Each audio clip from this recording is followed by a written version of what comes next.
Շատ հետաքրքիր ժամանակներ ենք ապրում, սիրելի եկեղեցի։ Հովիվ Գրեգը ասեց, որ իմ կյանքի մեջ 66 տարիների մեջ այսպիսի օրեր չեմ տեսել։ Եվ բոլորն են դրա մասին վկայում, որովհետև Տիրոջ գալուստը մոտ է, շատ մոտ է, եւ խոսքը ասում է, որ նա գալու է Տերը գողի պես։ Հալելույա, շատ շուտով։ Հափշտակությունը եկեղեցու ավելի ամոտենում, սիրելիներ, ամեն վարքյան սպասենք Տիրոջը, որ ամպերի մեջ նրան պետք է դիմավորենք փառքերի Հիսուսին։ Մարգարեություն, տեսիլքներ, երազներ եւ նշաններ։ Խոսում եմ դրա մասին այսօր։ Շատ կարևոր է, որ հասկանանք, որ եկեղեցին կարիքն ունի այս 4 բաները, որ մենք հասկանանք՝ մարգարեություն, տեսիլքներ, երազներ եւ հասկանանք վերջի օրերի նշանները, սիրելի քույր-եղբայրներ, ամեն։ Գործք առաքելոց 2-րդ գլխի մեջ Պետրոսը իր առաջի քարոզն է տալիս Պենտեկոստեի օրը, երբ որ 3000 հոգի Սուրբ Հոգով մկրտվեցին եւ հետո 2000-ն էլ եւ Աստված իր եկեղեցին ծնվեց եւ Պետրոսի քարոզը, այսպես ասում Պետրոսն իր քարոզի մեջ նշում է Հովելի մարգարեությունը, որ Հովել մարգարեն այս խոսքերը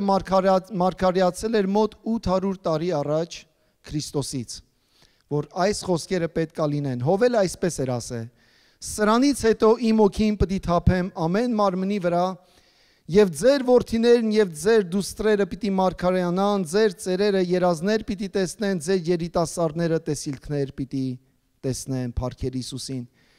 Իհարկե սրանից հետո այս խոսքը, որ ասում է սրանից հետո Հովելը մարգարեացել էր Իսրայելի ժողովրդի համար Բաբելոնի գերությունից հետո ասորենները, որ եկան Իսրայելը գերեցին այդ գերությունից հետո, որ պետք է Աստված այցելի եւս մեկ անգամ Իսրայելին։ Պետրոս առաքյալը այս նույն համարը վերցնում է եւ այսպես է հոգին ասում Պետրոս առաքյալի միջոցով։ Գործք առաքելոց 2-րդ գլուխ 17-ից 21 համարների մեջ ասում է Պետրոսը. եւ պիտի լինի սրանից հետո վերջին օրերում։ Հովելը չի ասում վերջին օրերում այս երկու բառը։ Վերջին օրերում պետք է լինի այս խոսքը, ասում է Սուրբ Հոգին, ժամանակները Սուրբ Հոգին է զանազանում, որ ժամանակ ինչ ոնց պետք է ասի, եւ այստեղ Պետրոսի միջոցով նշում է վերջին օրերում։ Եվ պիտի լինի սրանից հետո վերջին օրերին, ասում է Աստված, որ իմ հոգուց պիտի թափեմ ամեն մարդու վրա, եւ ձեր որդիներն ու ձեր դուստրերը պիտի մարգարեանան։ Խնդրում եմ հոգուտ մեջ ասա մարգարեանամ։ Ձեր երիտասարդները տեսիլքներ պետք է տեսնեն, տեսիլքներ պետք է տեսնեն։ Եվ ձեր ծերերը երազներ պետք է տեսնեն, երազներ պետք է տեսնեն։ Եվ իմ ծառաների վրա էլ, իմ աղախիների վրա էլ այն օրերում իմ հոգուց կթափեմ եւ կմարգարեանան, փառքեր Հիսուսին։ Նշաններ կտամ վերևը երկնքում եւ նշաններ ներքևը երկրում, արյուն եւ կրակ եւ ծխի մառախուղ։ Արեգակը խավար կդառնա եւ լուսինն արյուն, Տիրոջ մեծ եւ երևալի օրը դեռ չերևացած, չեկած, եւ կլինի ամեն ով որ Տիրոջ անունը կկանչի, կփրկվի։ Ամեն, սիրելի եկեղեցի։ Փառք Հիսուսին, որ մենք այսօր այս խաղաղ պայմանների մեջ Քրիստոսի անունը կանչում ենք, ամեն։ Ամեն ով որ կանչի Հիսուսի անունը կփրկվի։ Պետք չի եսի մինչեր անենք, աշխատանք, գործ, միայն հավատա, փառքեր Հիսուսին։ Աստվածաշնչի մեջ 5 անգամ նշում Աստծո խոսքը այս նույն տերմինը՝ իմ հոգին կթափեմ։ 5 անգամ։ Ես կկարդամ Եսայի 44:3-ը, նոր կարդացի Հովել 2:28-ը, Գործք առաքելոց 2:17-ը եւ կկարդամ 3 տարբեր համարներ էլ, որ խոսում է իմ հոգին պետք է թափեմ, բայց վերջի 2 ամենավերջում եմ նշելու։ Եսայի մարգարեն այսպես ասել, որովհետև ջուր պիտի թափեմ ծառաված հողի վրա եւ հեղեղներ չորացած երկրի վրա։ Ես իմ հոգին պիտի թափեմ քո սերունդների վրա եւ իմ օրհնությունը քո երանքից ծնվածների վրա։ Ամեն։ Հալելույա, հավատում եմ այս խոսքերին, որ Տերը մեր չոր հողի վրա, երկրի վրա արթնություն է բերելու։ Սա Տիրոջ խոսքն է, որ վերջի օրերի, վերջի ժամանակներում Աստված իր օքին թափելու է ազգերի վրա, երկրների վրա եւ տարածքների վրա փառքեր Հիսուսին։ Ամենառաջի բանը նայեք, եթե ուշադիր լսեցիք, ասում է ձեր որդիները եւ ձեր դուստրերը պիտի մարգարեանան։ Մարգարեություն, սիրելի քույրս եղբայրս, շատ կարևոր է եւ իմ սրտի փափագն է, ես երազում եմ, որ եկեղեցին լինեն մարգարեներ, եկեղեցին մարգարեանա։ Մարգարեությունը միակ բանն է, որ երբեք պետքա չդադարեցնենք եկեղեցում, սիրելիներ, ամեն։ Այո, նշաններից մեկը Մատթեոս 24-ի մեջ ասում է, որ վերջի օրերում կլինեն սուտ մարգարեներ, սուտ վկաներ, եւ Աստված զանազանություն է տալու մեզ, որ մենք զանազանենք, բայց այսօր ասում եմ, ամեն եկեղեցու մեջ պարտադիր է, որ լինեն մարգարեներ։ Քիչ հետո կիմանաք եմ ես դրա մասին ասում։ Պողոս առաքյալ ասել է հոգին, հոգու կրակը մի մարեք, մի հանգցրեք, մարգարեությունները մի անարգեք, սիրելի եկեղեցի։ Շատ կարևոր է մարգարեները, մարգարեությունները չանարգենք, ամեն բան փորձեք, բարին ամուր բռնեք։ Շատ ժամանակ մարդիկ ասում են, դե հիմա ինչ գիտենք այդ մարգարեությունը ինչ է, ոնց է, ում համար է։ Ասում եմ, եթե մարգարեության մեջ չի ասում Հիսուսը Տեր չի, Հիսուսը Աստված չի, կամ Սուրբ Հոգին կամ բան, եթե անձը մարգարեանում է եկեղեցու շինության համար, եկեք ստանանք դա, սիրելիներ, ամեն։ Սիրելի եկեղեցի, դա շատ կարևոր բան է։ Մարգարեությունները մի անարգեք, առաքյալը խրախուսում է։ Վերջի օրերին Աստված իր օքին թափելու է երկրի վրա, ազգերի վրա, մեր տղաներն ու աղջիկները մարգարեանալու են, ու մենք պետք է դա խրախուսենք եկեղեցի, ամեն, որ այդ պարգևը գործի ու էլ ավելի գործի։ Եթե մենք մարգարեության պարգև այդ շնորհի դիմաց ինչ որ մի խնդիր ունենք, հավատացեք Աստվածաշնչի մոտ 27-ից 30%-ը մարգարեություն է գրված, մարգարեական խոսք, ամեն։ Սա ներառում է կատարված եւ չկատարված մարգարեություններ, այդ 30%-ը պատկերացրեք, մի մեծ մաս։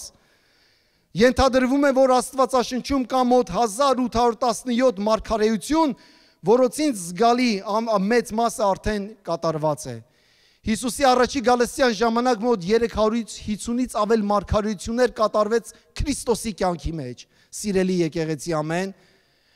Ժամանակն է, որ հասկանանք, ինչ է կատարվում աշխարհում,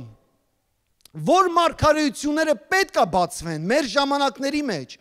որ Սուրբ Հոգին ցույց է տալու մեզ եկեղեցուն, ինչ Աստված ուզում անի եկեղեցու միջոցով եւ այս պահին, սիրելիներ։ Հիշեք, իմիջայլոց ասեմ, որ Աստծո խոսքը ասում է, որ լեզուների աղոթքը անձն է շինում անհատի, իսկ մարգարեությունը եկեղեցին է շինում, ամեն։ Շատ կարևոր է, որ ընդհանուր երբ որ հավաքվում ենք, լինի այդ շնորհը, եթե մեկը ունի մարգարեություն, հայտնություն, խոսա եւ այդ մարգարեության մասին ասի, ինչ է Տերը իրան ասում։ Շատ ժամանակ ասում ենք, բայց ոնց կարամ ասեմ, ինչ իմանամ, գրի մարգարեությունը եւ ավակների հետ կիսվի, ամեն։ Եվ կզարմանաս Աստված ինչ յուրահատուկ ձևով քո պարգևը կօգտագործի տվյալ ժամին եկեղեցու համար, սիրելներ, ամեն։ Առաջի Կորինթացիս 14:3 ասում է. իսկ մարգարեացողը մարկանց հետ շինություն եւ մխիթարություն եւ սփոփություն է խոսում, ամեն։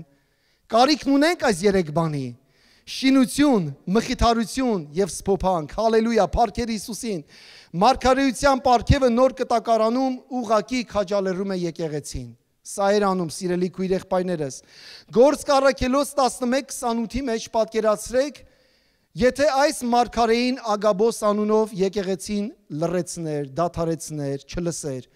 ինչ կլիներ եկեղեցու վիճակը։ Այս մարգարեին Աստված դրել էր այդ ժամանակի մեջ Երուսաղեմում, եկեղեցու մեջ, որ նա մարգարեանա։ Եվ Գործք առաքելոց 11:28 ասում է, եւ նրանցից մեկը անունն Ագաբոս վեր կացավ, հոգով իմացավ, Սուրբ Հոգով, ոչ թե զգացմունքներով։ Ուրեմն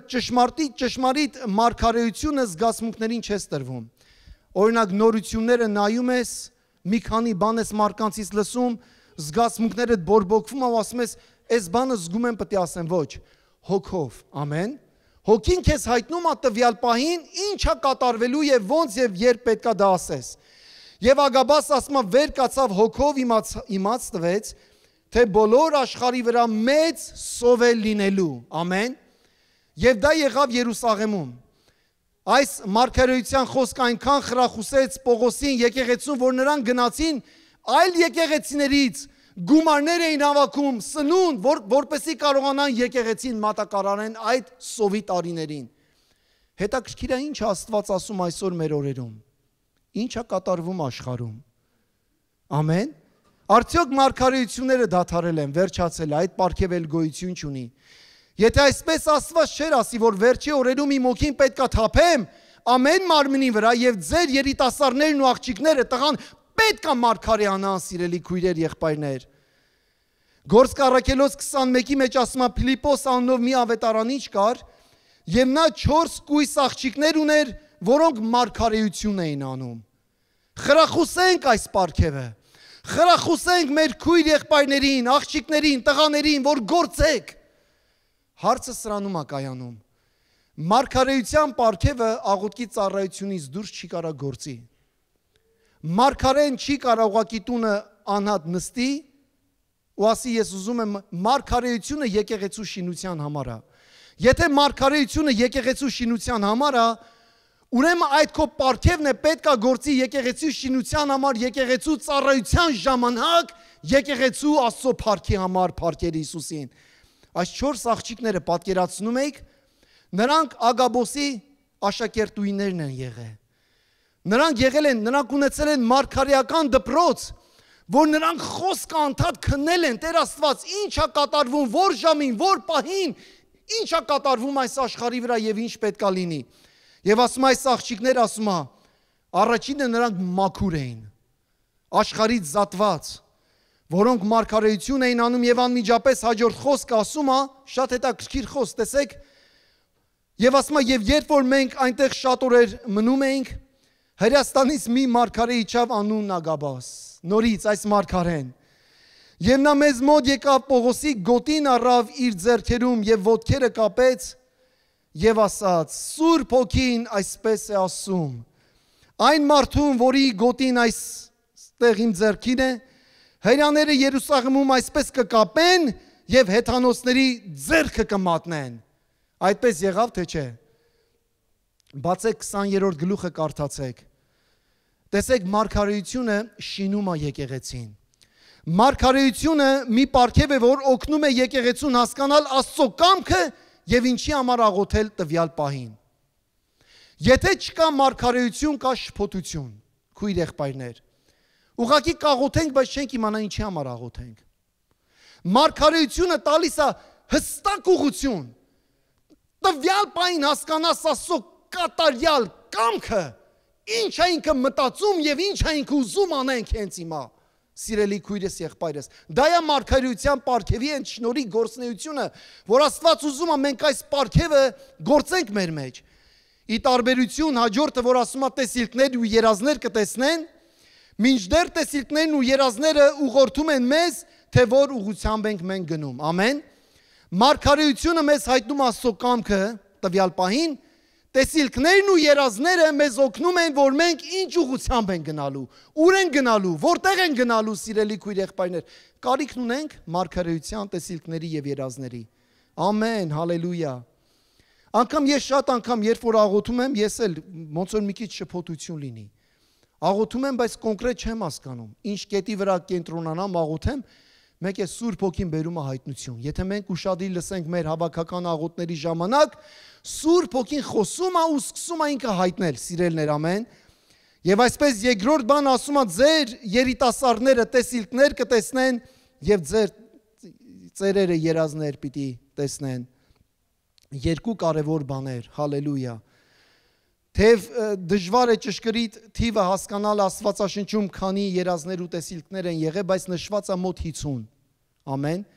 Հիշում եք 5 դակարանում Աբրահամի, Հովսեփի, Սամվելի, Սողոմոնի երազը, տեսիլքները Աստված հայտնեց նրանց։ Դանիելի,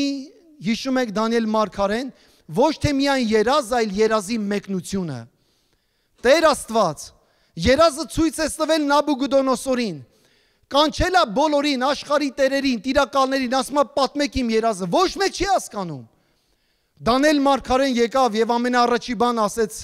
ամեն փառքեր Աստծուն։ Բարձրյալը կարա հայտնի, Բարձրյալի հոգին կարա հայտնի, տվյալ հայտնությունը ինչ Աստված ուզում հայտնի այս երազի միջոցով։ Նա մի հատ մեծ արձան էր տեսել։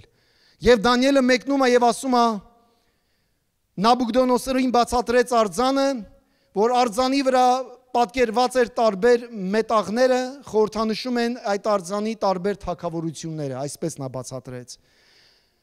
Բաբելոնը որպես ոսկի, Մարա Պարսկաստանը արծաթ, Հունաստանը բրոնզ, իսկ Հռոմը երկաթ։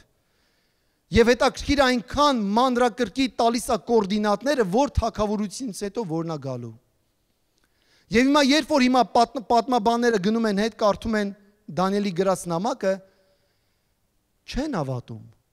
Ասում են Դանիելը այդ թվերին այդ նամակը դժվար գրած լինի, այդքան մանրակրկիտ գրել է, որ ինչ է լինելու,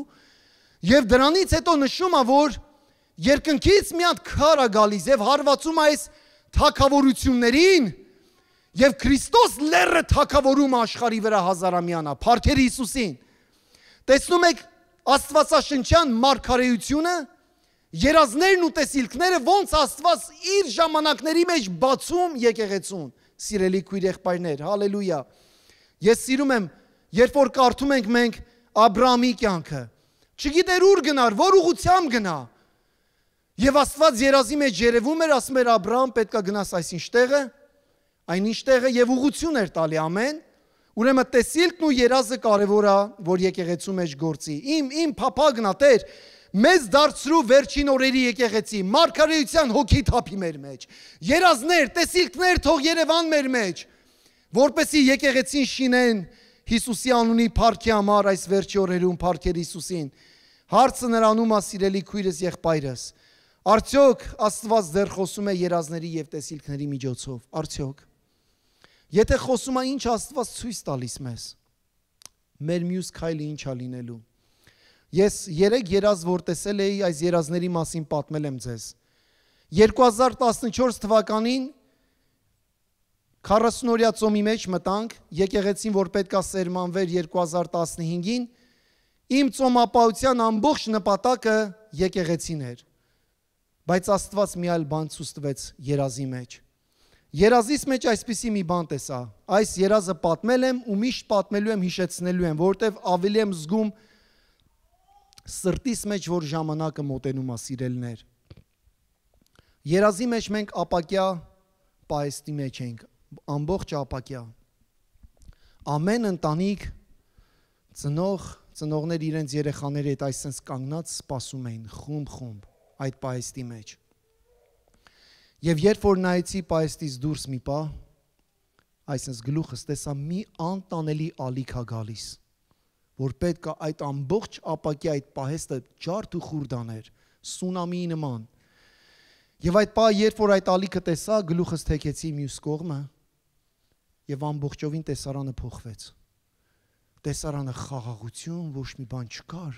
խաղաղ կատարյալ, այդպիսի խաղաղություն ես իմ կյանքյան ոչ մի բարկյան չեմ զգացել։ Ու ձեռքերս բարձրացած, այդ պահ սենց արեցի, ասեցի ինչ էր սա Տեր, ասեց հափշտակությունն էր դա։ Ու ձեռքերս գլուխս բարձրացրեցի, փրչին տեսա, ու այսպես ձեռքը այսպես պահեց ու ցույց տվեց Երուսաղեմը երկնային ամբողջովին պատրաստ էր, սիրելի քույրս եղբայրս, ամեն։ Այդ երազը տեսա եւ այդ երբ որ արթնացա մի հարց էր, Տեր, հասկացա հափշտակությունը պետք է լինի ամեն վարքյան, բայց ինչ էր այս սունամին։ Եվ Քովիդը երբ որ սկսեց իմ պատկերացումով դա դեռ սունամին էր, որ այդ հարվածն էր, բայց Տեր ասեց դա էլ չէր։ Աշխարհի վրա գալիս է մեծ փորձության օրեր ու ժամանակներ, սիրելի եկեղեցի։ Մի մեծ հարված է գալու, որ ժամանակ չենք ունենալու ուղղակի գանք նստենք այսպես։ Ամեն ընտանիք արդեն խուրց հավաքված ցորենի խուրցերը պատկերացրեք, կապած, պատրաստ սպասում է իր փրկին, որ Տերը պետք է գա, մեր գլուխները բարձրացրած սպասում ենք, մեր փրկությունը երկնքից պետք է գա։ Եվ երկրորդ երազը ես տեսա 2023 թվականին։ 2023 թվականին շատ հետաքրքիր բան Տերը ցույց տվեց։ Առաջինը տարին երբ որ սկսեց, չէի կենտրոնանում ինչ պատգամի շուրջ քարոզեմ։ Երբ որ падգամը չեմ առնում, իմ մեջ շատ ներվային վիճակ է լինում, երբ որ խոսք չեմ ստանում, հավատացեք Տիրոջից։ Բայց դրա հետ մեկ ժամանակ գիտեմ, որ Տերը մի բան տալու է, մի նոր խոսք տալու է ինչ որ մի բանի համար։ Շատ կարճ ժամանակ հետո եկավ հունվարի առաջի շաբաթը Տերը ասեց քարոզի Հովսեփի կյանքը։ Ես երբեք չէի քարոզել Հովսեփի կյանքը, ու քարոզեցի Հովսեփի կյանքը։ Ու Տերը ասեց, երբ որ դու քարոզես Հովսեփի կյանքը, ես էլ քեզ ցույց եմ տալու հաջորդ 7 տարիների մեջ ինչ է Տերը անելու։ 2023 թիվն էր դա, եւ մենք խոսում ենք, որ հաջորդ 7 տարիները մոտ 2030 թիվը, դեպի գնում ենք այդ թիվը։ Եվ երազիս մեջ ես այսպիսի մի բան տեսա հափշտակությունից հետո, սիրելի քույր եղբայրներ, ամեն, հափշտակությունից հետո տեսա, եթե Տերը ուղակի ինձ չպահեր այդ պահը, չարտնացներ այդ պահը, ես մահացած կլինեի։ Տեսա, պատկերացնում եք, մետրոն գիտեք, Հայաստան եղել եք, որ մետրոյից դուրս եք գալի, գետնի տակից։ Ուրեմն կանգնած եմ այս մետրոյի աստիճանների մոտ, ու այդ մետրոյի աստիճաններից, չգիտեմ, միլիարդավոր մարախներ դուրս եկան եւ լցվեցին աշխարհի մեջ։ Եվ ինձանից շատ հեռու էին այդ մարախները, բայց նրանք ինչքան ամեն մի միլիմետր մոտենում էին ինձ, այն որ մի հատ սառը վախի սարսուր է վեր այդ գալի ու քրտնում ես մի անտանելի ձև, այդպես մարմնիս մեջ այդպես զգացի եւ Տերը արթնացրեց, ամեն։ Եվ Տերը ասեց աղոթեք, գալիս են օրեր երկրի վրա, բայց դեռ չէի հասկանում ինչ է կատարվելու։ Հետաքրքիր է, որ անցյալ տարի մի այլ երազ Տերը ցույց տվեց, 3 երազներ տարբեր ժամ, մեկը մեկին լրացնում է, բայց իհարկե ասեմ։ Եվ այս մի երազը, որ Տերը ցույց տվեց, որ եկեղեցին է, գործում է եկեղեցին, բայց դեռ շենքի մեջ չենք այս անգամ, շենքից դուրս։ Եվ բոլոր ծառայողները գրեգի վրա, մեր հովիվ գրեգի վրա հալ չկար, վազում է, ասենց բոլորը մենակ վազում էին արագ, ինչ որ մի բան ուզում էին վերջացնեին այդ գործը։ Լարվածություն եւ աշխարհի վրա ինչ որ մի բան եղել էր արդեն։ Ու մենք հասցնում ենք, որ ընտանիք ծառայենք գոնե, դա էր, այդ պահն էր, բայց դուրսն էր ծառայությունը։ Եվ այդ պահը ասեցի Տեր, սա ինչ է, եւ Տերը այս մենակ սա ասեց, 20-27։ Քույր եղբայրներ, ես օր թիվ բան չեմ սիրում դնել։ Ու երբեք սա Տիրոջ Գալստյան հետ ընդհանրապես կապ չունի, երբեք մեր մեջ չասենք, որ Տերը 20-27 թվին գալու է ապշտակություն չէ, դա չեմ ասում։ Բայց Տերը ասեց 20-27, ես չգիտեմ, 20-27 թիվը թող գա, ցույց կտա ինչ է կատարվում այս աշխարհի վրա եւ ինչ ուղղությամբ է աշխարհը գնալու։ Ամեն։ Բայց այսօր ես խեմ կիսվում ձեզ այս իմ երազների մասին, որ Տերը ցույց տվեց, որ դուք եք կիսվեք այն երազները, որ Տերը ձեզ է ցույց տալիս։ Մենք ինչքան մոտենում ենք վերջին, եթե Աստված ասում է իմ ոգին թափելու եմ ամեն մարմնի վրա, առաջինը պետք է լինեն մարգարեություններ, երազներ, տեսիլքներ, որպեսզի մենք կարողանանք զանազանենք նշանները ինչ է կատարվում երկրի վրա, որ նշաններն է տվյալ պահին գործում եւ ինչ Աստված անում նշանների միջոցով աշխարհում, ամեն փառքեր Հիսուսին։ Եվ այսպես երրորդը նշաններ կլինեն երկնքում եւ երկրի վրա, սիրելի քույր եղբայրներ։ Շատ հետաքրքիր բան է երկնքում եւ երկրի վրա։ Մի հետաքրքիր ասված hologram, sense բան ասված բան կա, գիտեք չէ, ծուխը, որ այդ ծուխը բաց են թողում։ Արդեն փորձարկել են ու էլի Միացյալ Նահանգներում այստեղ, որ պատկերացրեք երկնքում hologram այդ ծուխը, որ բաց են թողում, վերևից տիեզերքից պրոջեկտորով որ գցում են, ինչ որ մի բան, ոնց է կինոն հիմա պրոջեկտորը գցել ենք էկրանի վրա, տեսնում եք։ Այս նույն պատկերը կարաք նայեք երկնքում։ Տեխնոլոգին ինչ հետաքրքիր առաջ է գնացել, չէ՞։ Օրինակ July 4-ը պատկերացրեք գալիս է հուլիսի 4-ը, բոլորը հելնում են դուրս ու երկնքում նայում են հրաշքներ ու նշաններ։ Ինչ որ բաներ է կատարվում։ Դուք պատկերացրեք, երբ որ հակա Քրիստոսը ները գա, նշաններ, հրաշքներ, շատ բաներ է կատարվելու, ոնց են մարդիկ դա բացատրելու ճիշտը սխալից։ Ամեն։ Եվ հետաքրքիր է, որ ասում են նշաններ կլինեն երկնքում երկրի վրա, բայց այս նշանները ավելի խորը նշանների մասին է Պետրոս Առաքյալը խոսում, եւ նշաններ կտան վերևը երկնքում եւ նշաններ ներքևը երկրում, արյուն եւ կրակ եւ ծխի մառախուղ, արեգակը խավար կդառնա։ Եթե շատերդ ուզում եք Տեսլա վերցնեք, այդ solar բան, այդ էներգիան քույր եղբայրներ չի գործելու, այդ ամբողջ այդ համակարգը, ամբողջ solar system, ամեն բան կանգնելու է, ամեն, արեգակը խավար կդառնա եւ լուսին արյուն, Տիրոջ մեծ եւ երևալի օրը դեռ չեկած։ Դեռ Քրիստոսի երկրորդ գալուստը դեռ չեկած, այս նշանները պետք է լինեն եւ կլինի ամեն ով, որ նրա անունը կանչի, կփրկվի փառքերի Հիսուսին։ Մատթեոս 24-րդ գլխի մեջ առաքյալները, հատկապես Պետրոսը, նրանք ուղղակի անհանգստացնում էին Հիսուսին։ Ասում են Տեր, մեզ ասա ինչ է լինելու վերջի ժամանակներում։ Մեզ պատմիր այդ նշանների մասին, ամեն։ Եվ հետաքրքիր է մեր Տերը նրանց պատմում են նշանների մասին, մենք սրա մասին քարոզել ենք Մատթեոս 24-ը, եւ այս նշանները բաժանում է 3 տարբեր փուլերի, ամեն։ Մատթեոս 24-ը կարող եք դու գնալ, դու ինքներդ տանը կարդալ։ Առաջի փուլը մեր Տերը ասում է, որ նշանները այսպես է լինելու, բնական աղետներ, երկրաշարժներ, պատերազմներ, պատերազմների լուրեր, ահռելի բաներ երկրի վրա, որ պետք է լինեն, բայց ասում է դա դեռ ցավերի սկիզբն է, ամեն։ Եվ երկրորդ նշանները գնում են դեպի հոգևոր աղետ, հոգևոր կորուստ, հոգևոր խաբեություն է գալու երկրի վրա, սիրելի քույր եղբայրներ։ Եվ երրորդ փուլը գալիս է տիեզերական աղետներ, արդեն կախված է երկնքի, երկրի եւ ավելի լուրջ բաներ, որ պետք է լինեն այս մոլորակի վրա։ Եվ Պետրոս Առաքյալը մարգարեանում է եւ ասում է այս բաները լինելու է, բայց դրանից առաջ Աստված իր հոգին թափելու է երկրի վրա,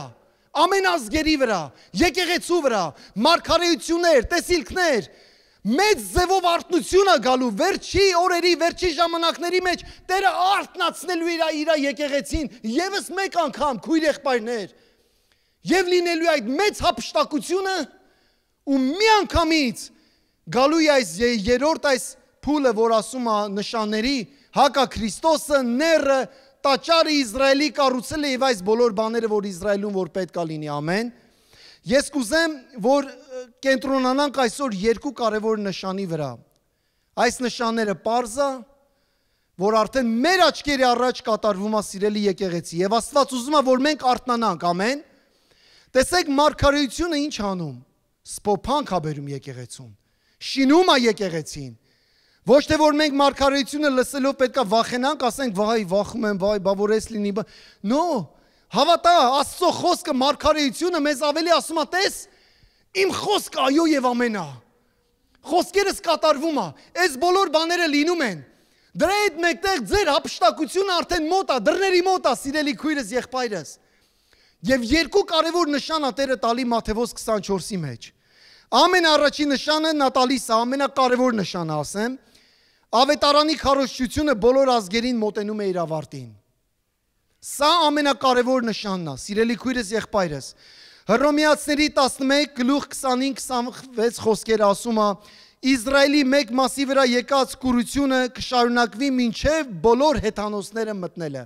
Այսինքն հեթանոսների թիվը լրանալը։ Տեսնում եք Իսրայելի վիճակը ինչ է կատարվում։ Իսրայել երկրի մեջ ինչ է կատարվում։ Ուրեմն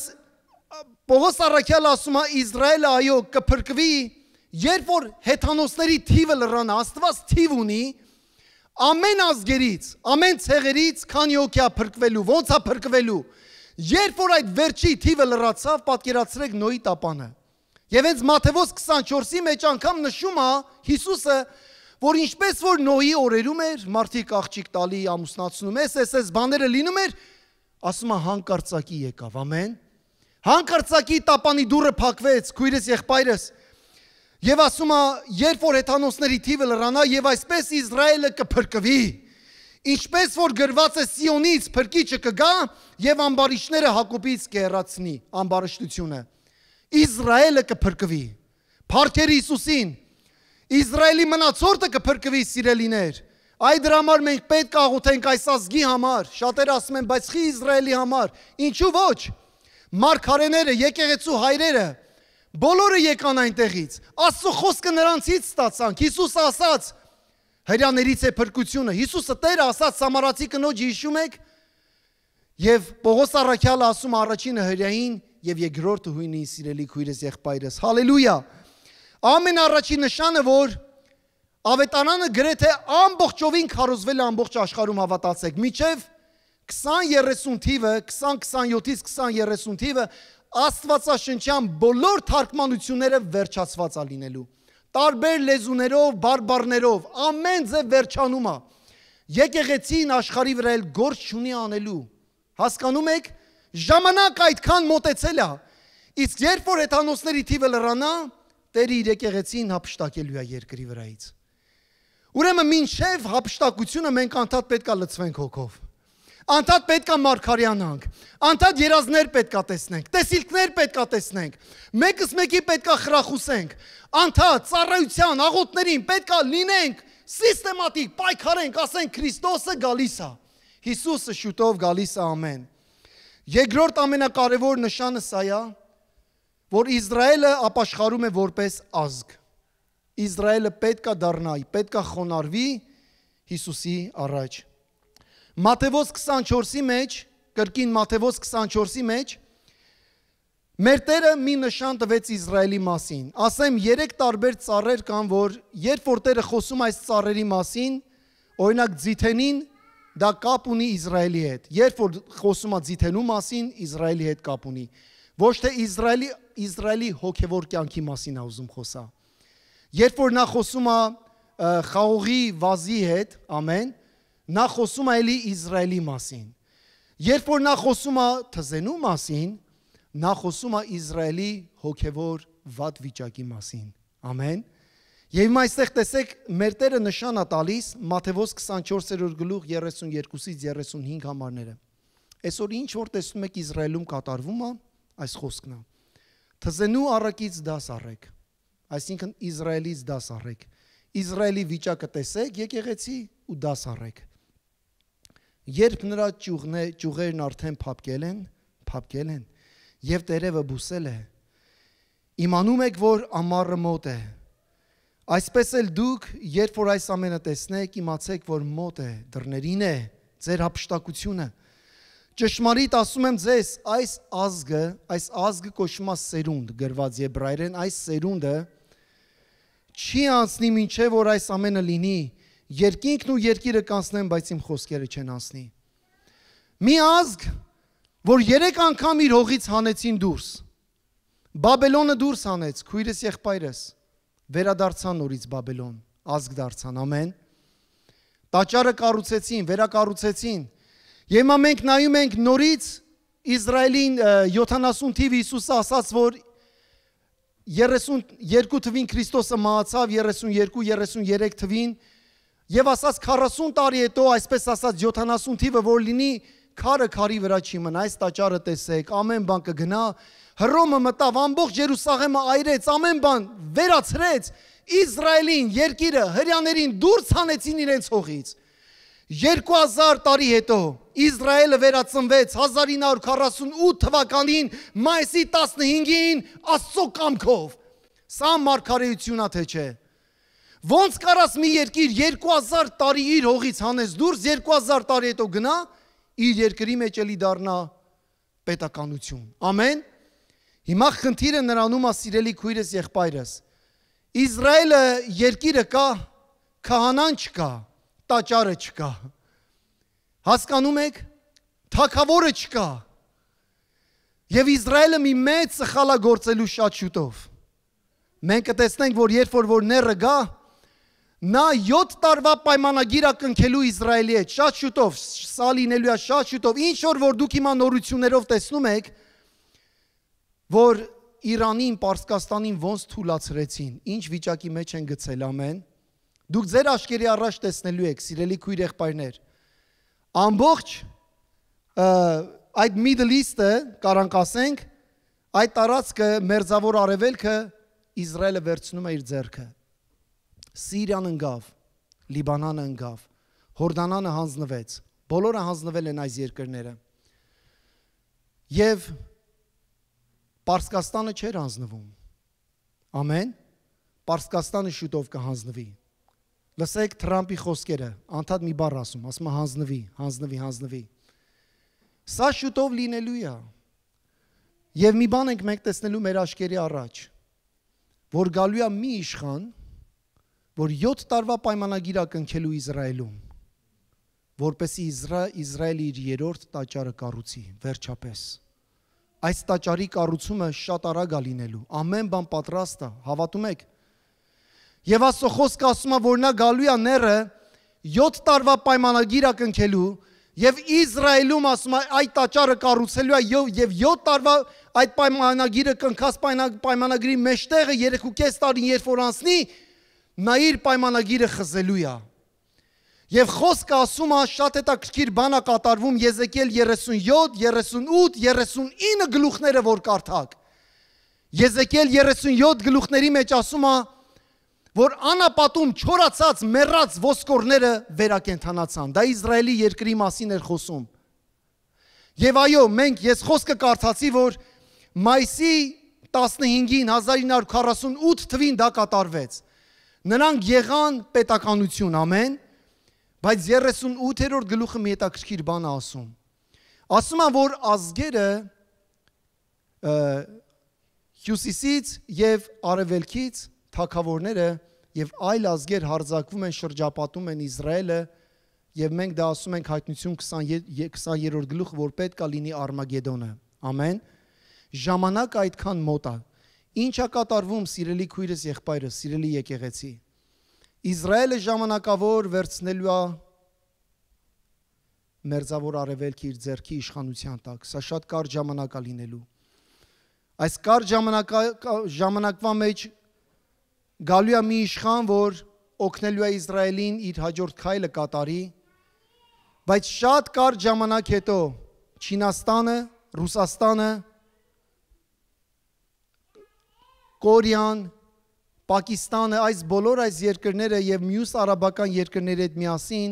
շրջապատելու են Իսրայելը։ Ամեն։ Եվ խոսքը ասում է, հիշում եք, ասեցի, որ երկու համար կա, վերջում եմ կարդալու, որ 5 անգամ Աստվածաշնչի մեջ գրված է, որ իմ հոգին թափելու եմ ամեն մարմնի վրա, ամեն ազգի վրա։ Եվ վերջապես Աստված ասում է, որ իմ հոգին թափելու եմ Իսրայելի տան վրա։ Եվ այդ ժամանակ, երբ որ Իսրայելը շրջապատված լինի նորություններով կնայեք մյուս քանի տարիներում ինչ է կատարվում Իսրայելի շուրջը, եւ Աստված Իսրայելին դրել է որպես նշան քարտեզի մեջտեղը, որ մենք եկեղեցի արթուն զարթուն մնանք ու սպասենք մեր Քրիստոսի շատ շուտ վերադառնալուն։ Եզեկիել 39:29 ասում է. «Եվ իմ դեմքն այլևս չեմ ծածկելու Իսրայելից, որովհետև իմ հոգին պիտի հեղեմ, թափեմ Իսրայելի տան վրա, ասում է Տեր Աստվածը»։ Սա այն ժամանակը ասում, որ ամբողջ Իսրայելը շրջապատված է ազգերով, եւ շատեր ասում են, բայց Ամերիկան որտեղ է լինելու, ախր մինչև հիմա մեջքին կանգնած էր։ Մինչև այսօր ոչ մեկ չի հասկանում ամերիկյան Աստվածաշնչի մարգարեության մեջ ինչ տեղ է գրավում։ Ես հավատում եմ, որ Ամերիկան երևի գոյություն էլ չի ունենալու, երբ որ եկեղեցին հափշտակվեց երկրի վրայից, շատ արագ ամեն բան փլուզվելու է, ամեն։ Մենք խոսում ենք այդ ժամանակների մեջ։ Եվ ասում է, եւ վերջապես Իսրայելը մենակ օգնական չունի, եւ Աստված վերջապես իր երեսը դեպի Իսրայելն է դարձնում, եւ իր հոգին թափում է ամբողջ Իսրայելի վրա։ Զաքարիան այսպես ասում, Զաքարիա 12:10, եւ պիտի թափեմ Դավիթի տան վրա, եւ Երուսաղեմում բնակվողի վրա, շնորհքի եւ աղոթքի հոգին, եւ նրանք պիտի մտիկ տան ինձ, որին խոցեցին, եւ նրա վրա միամորի սքի պես սուկ պիտի անեն, ու դառնորեն պիտի ողբան նրա վրա, ինչպես որ Անդրանիկի վրա են ողբում, ամեն։ Շատ շուտ, շատ կարճ ժամանակ է մնացել։ Իսրայելը, որ ընդունելու է Քրիստոսին, Մեսիան, որ եկել էր 2000 տարի առաջ, բայց մեծ նեղությունների մեջ, այդ վերջի յոթնակ ասած թիվը,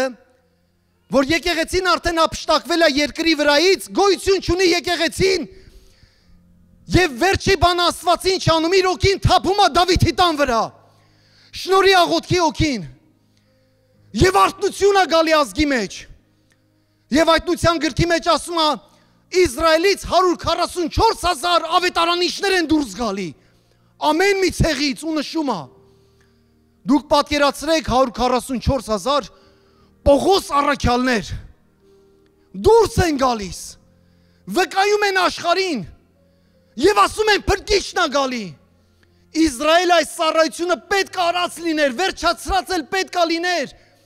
բայց քանի որ նա անհնազանդ գտնվեց, թողեց Աստծուն, իր երեսը թեքեց Աստծուց, Աստված եկեղեցին ընտրեց։ Այ եկեղեցին գաղտնիք է, ծածուկ մի բան է եղել, որ ոչ մեկ չի հասկացել, անգամ սատանան չի հասկացել եկեղեցու մասին այս խորհուրդը։ Նա երբ որ Քրիստոսին գամեց խաչի վրա, գիտեք, նա զգաց, որ հաղթել է։ Իսրայելը պարտված է, փրկչին մերժել է,